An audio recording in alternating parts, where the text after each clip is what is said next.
उदयपुर शहर में डॉक्टरी पेशे को बदनाम करने के लिए कुछ लोग पीछे नहीं रह रहे हैं। जी हां, हम आपको एक ऐसे मामले से अब रूबरू करवाने वाले हैं जिसमें महाराणा भूपाल चिकित्सालय के बाल चिकित्सालय वार्ड संख्या 301/14 में कार्य करने वाले सेकंड ग्रेड नर्सिंग कर्मी, जिसका नाम रवि कुमार चौधरी है, वह अपने आप को डॉक्टर बताते हुए पिछले कई वर्षों से खेमपुरा में एक निजी क्लिनिक चला रहा है। पिछले कई दिनों से नर्सिंग कर्मी द्वारा आम जनता की आंख में धूल झोंक कर इलाज के नाम पर मोटा पैसा वसूला जा रहा है। आपको बता दें कि यह नर्सिंग कर्मी अभी महाराणा भूपाल चिकित्सालय के बाल चिकित्सालय वार्ड में पदस्थापित है और यह उसकी निजी क्लिनिक पर शाम को जाता है और लोगों का इलाज करता है। अगर नियम की बात की जाए तो कोई भी नर्सिंग कर्मी किसी भी चिकित्सक परामर्श के बिना किसी भी मरीज को दवाइयाँ या इंजेक्शन नहीं दे सकता है, लेकिन यहाँ तो नर्सिंग कर्मी बेधड़क लोगों का इलाज कर रहा है। और सबसे बड़ी बात यह है कि इस नर्सिंग कर्मी द्वारा जो दवाइयाँ मरीजों को दी जा रही है, वह दवाइयाँ महाराणा भूपाल चिकित्सालय में निःशुल्क उपलब्ध होती है। लेकिन अपने आप को डॉक्टर बताने वाले नर्सिंग कर्मी, जो कि बाल चिकित्सालय विभाग में सेकंड ग्रेड नर्स के पद पर कार्यरत हैं, वह इन दवाइयों के नाम पर मरीजों से मोटा पैसा वसूल रहा है।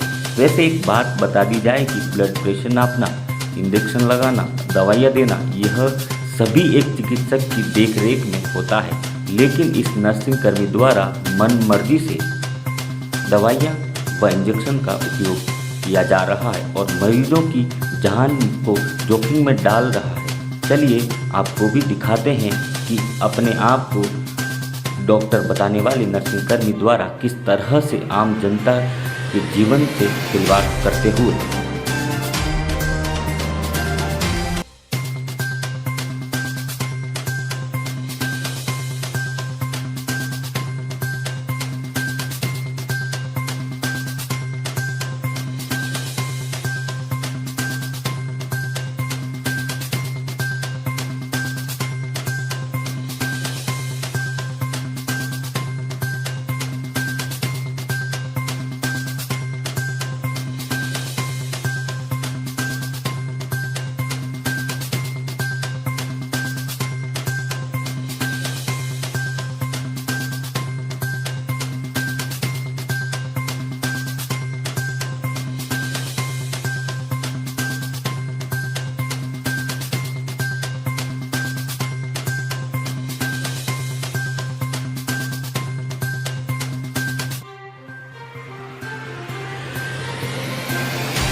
उनको धोखे में रखकर उनका इलाज कर रहा है और इलाज के नाम पर उनकी कमाई का पैसा धोखे से वसूला जा रहा है।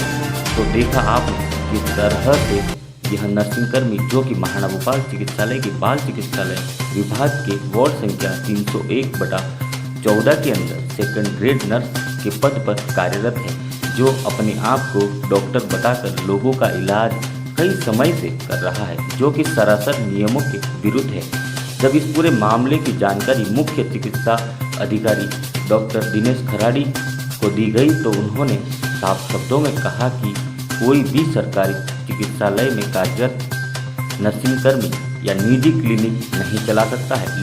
अगर ऐसा करता है तो वह नियमों के विरुद्ध है। चलिए आपको सुनवाते हैं क्या कुछ कहा मुख्य चिकित्सा अधिकारी डॉक्टर दिनेश खराड़ी। बाल चिकित्सालय के 301 वार्ड में एक नर्सिंग कर्मी है जो ग्रेड सेकंड का है। वो पिछले 5 वर्षों से खेमपुरा में एक कमरे के अंदर क्लिनिक चला रहा है और अपने आप को स्वयं को डॉक्टर बताता है। मौके पर जानकारी की गई तो वहाँ पर ये पता लगा कि हॉस्पिटल के अंदर जितनी दवाइयाँ हैं जो निःशुल्क उपलब्ध होती हैं उनको वहाँ पर उसका बेचान करता है और बिना डॉक्टरी परामर्श के वो इंजेक्शन तक भी लगा देते हैं। ब्लड प्रेशर चेक करना, इंजेक्शन लगाना ये डॉक्टर के सानिध्य में होता है काम, लेकिन उन्होंने किसी प्रोटोकॉल का पालना नहीं की। इस पर आपका क्या कहना है? क्या एक सरकारी व्यक्ति वहाँ जाके काम कर सकता है, प्राइवेट क्लिनिक चला सकता है तो कैसे सकता है? कोई भी गवर्नमेंट कर्मचारी, चाहे वो कंपाउंडर हो चाहे वो डॉक्टर हो, प्राइवेट हॉस्पिटल नहीं चला सकता, नंबर 1। दूसरा, गवर्नमेंट की जो गवर्नमेंट सप्लाई है, जो मुख्यमंत्री निःशुल्क दवा योजना के अंतर्गत जो दवाई दी जा रही है, जिसको पेशेंटों को निःशुल्क दी जाती है, उसको ले जाके क्लिनिक पे देना और उससे शुल्क वसूलना, ये उससे बड़ा अपराध हुआ। और कोई भी कंपाउंडर है वो प्राथमिक उपचार, जस्ट ड्रेसिंग, इंजेक्शन लगाना, बोतल चढ़ाना जो डॉक्टर प्रिस्क्राइब करता है वो कर सकता है, बाकी एक क्लिनिक रन नहीं कर सकता।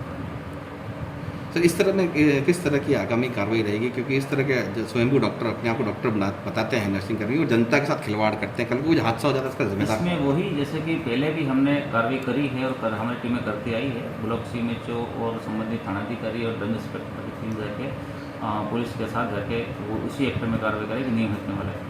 कितनी दवाइयाँ वहाँ पर रखी जा सकती है? अगर एक नर्स कर्मी अगर क्लिनिक भी चलाता है तो क्या दवाई रखने का उसका अधिकार है? सिम्टोमेटिक, जैसे पैरासीटामोल है, उल्टी की दवाई है, ये जो छोटी मोटी दवाई है वो रख सकता है, ज़्यादा नहीं रख सकता है। वो भी ज़्यादा नहीं, जस्ट प्राथमिक उपचार, जिसको आ गया है चलो ठीक है, ड्रेसिंग करने के लिए वो बेटाडीन है, कॉटन है, वो उस तरह का। तो क्या सरकारी कर्मचारी जो अभी सरकारी क्लिनिक नहीं खोल सकता। नहीं खोल सकता? ठीक है।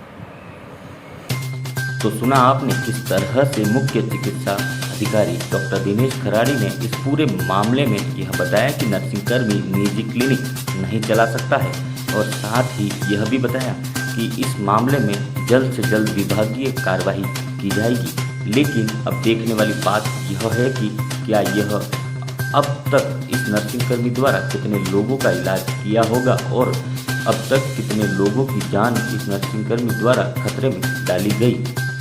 अगर इस तरह के लोगों की जान के साथ यह नर्सिंग कर्मी खिलवाड़ करता रहेगा तो इसका जिम्मेदार कौन है, या फिर विभाग द्वारा इस नर्सिंग कर्मी पर उचित कार्यवाही की जाएगी? उदयपुर से निवाड़ आज तक ब्यूरो की रिपोर्ट।